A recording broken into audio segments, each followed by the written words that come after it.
Hey everybody, it's Matt from Simplified SharePoint. It's been a while since I've posted. Been pretty busy at work, and I just got back from Las Vegas in the SharePoint conference for SharePoint Conference 2014, and it was awesome. So if you didn't go, you should be really jealous, but you should definitely plan on going next year, or the year that they do have it, because there's just a ton of knowledge and stuff that they throw around there. A lot of cool and free events, and just overall an awesome experience. So listen, one of the sessions I went to was about creating apps in Access. So that's what I'm gonna show you how with no code you can create an app for your SharePoint site in Access. And it literally takes 5 minutes. So what you'll do is you go to your site that you want to put your app on and go to your site settings menu and site contents. Or you can go to add an app in your site settings menu. But so you'll add an app and you'll go down and search for the Access app. And so I'll just give this a name like Matt's app. And it's going to create the little app for us. Now, it is kind of important to know that you will need a desktop copy of Access.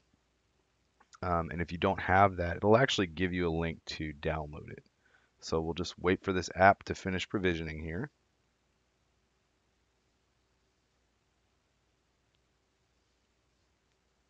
One of these days.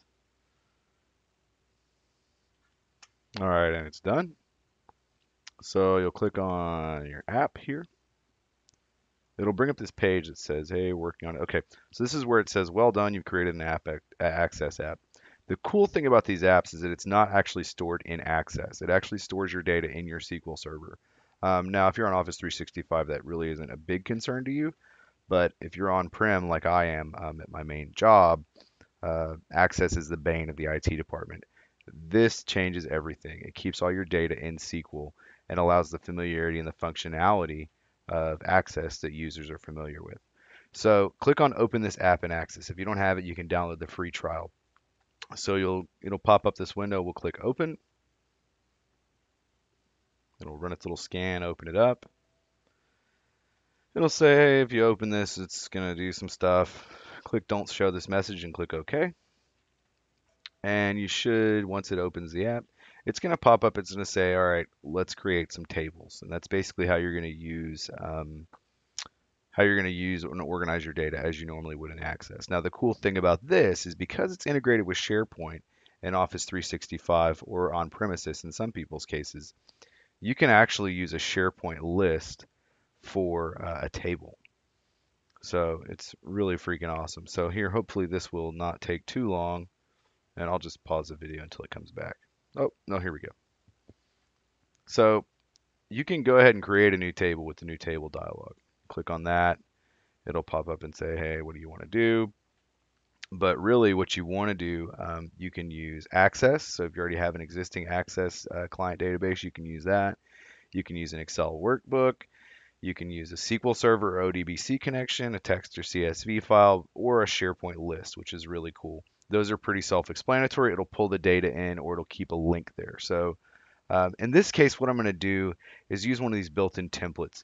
And what I'll do is I'm going to try to create a list for maybe somebody that's doing real estate. So I'm going to type in properties and hit enter, and it's going to say property details for rentals or leasing.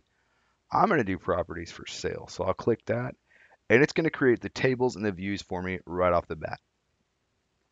So we'll let this run. It'll take it just a minute. I don't know why my computer's running so slow, but probably because I have SharePoint running in the background. All right. So once it adds your tables, you're going to see over here, here's my name of my app is Matt's app. And your tables are right here. And here's your views. So if you want to edit this view, you just click edit. This is so cool. This is what they were showing us in the session. You can drag your fields around. Maybe you want to put your picture label there. Here's your index listing. You can go ahead and go in and add a thumbnail from the picture. So it's just really awesome. So like this is all we had to do right here. So I'll click on my home tab and launch the app. And here you go. Pretty awesome. So if we go back to my site, it's going to take me to my red site. And you'll see over here on the left, I have Matt's app. So if this was my real estate site, I could be like, hey, go sell some homes, post that. There we go. I'm on there. I can upload some documents. Oh, I've got a client that wants to buy a house, so I'll go to my Matt's app. I've got my first client. I'll put in their information. So I'll go ahead and fill this out. Bill Lumberg wants to buy a house. He works for Initech. He's the VP, and his phone number is 555. So there we go. And we'll put him as, yeah, he's a business contact. Okay. So we'll save him in there. Now, if he has a property, I can add a property right here. We can put a listing number in and put in the address. Maybe instead of buying a house, he wants to actually sell his house. And we'll just put in some information here. And he's got a $100,000 house. So we'll save that. All right, so there's his property. So now what we'll do is we'll go to our properties list and we're going to put in, oh, look, there's one right here already. This is Bill Lumberg's house. So let me edit this and I'll go ahead and add an image. So we'll add our image in here. I think it's in my pictures library of my house. So that'll upload that in a second. I'll click save.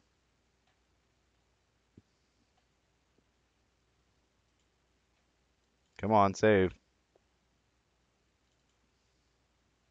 And there we go. So now I can even go to datasheet view here. So here's Bill Lumberg's house. Now let's say I have a buyer, and we'll go ahead and say Sam Smith, and he works for Standard Construction.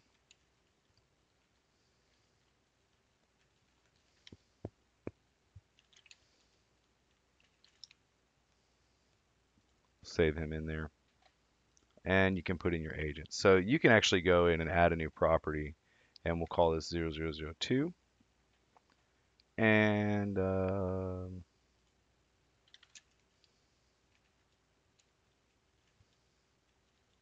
put in all this information.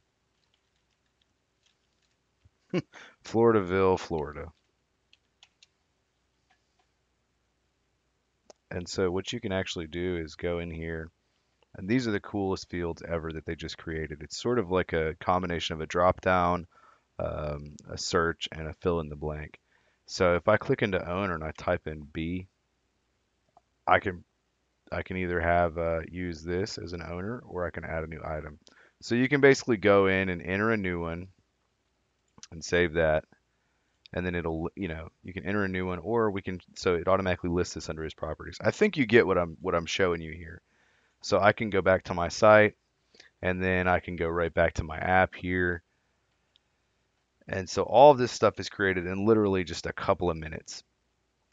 So let's say for a minute that we want to change the way that this information is shown. We want to put maybe thumbnails in here in the listing under the list view. So we'll go back to access and we can actually go to our view. Where is it? That's the properties list. So here's our list view. Let's click on edit. Oh, here we go. And we'll go in here and we'll add a thumbnail. We'll save that. And then we'll launch the app again. And now we should have a thumbnail for each property. So the house that's shown. So this is a good way to track, retail property. But the other thing in Access is if we close this out, you can go back and do new, do a custom web app, and it'll have my my stuff listed here. So I could do simplified SharePoint team site, simplifiedsharepoint.com, and create it, and just use the templates that they have. No code required. If you have a different scenario, maybe you run a pizza delivery place and you want your order system to be set up there, you can do that there. Maybe there's a menu items, create one there, and then publish it to SharePoint. So that's basically how Access and Access Services in SharePoint 2013 works. It's pretty awesome, and feel free to go in there and play around with it. Share this out. Check out my other videos on YouTube, and other than that, we'll see you later. Thanks for coming by and checking me out.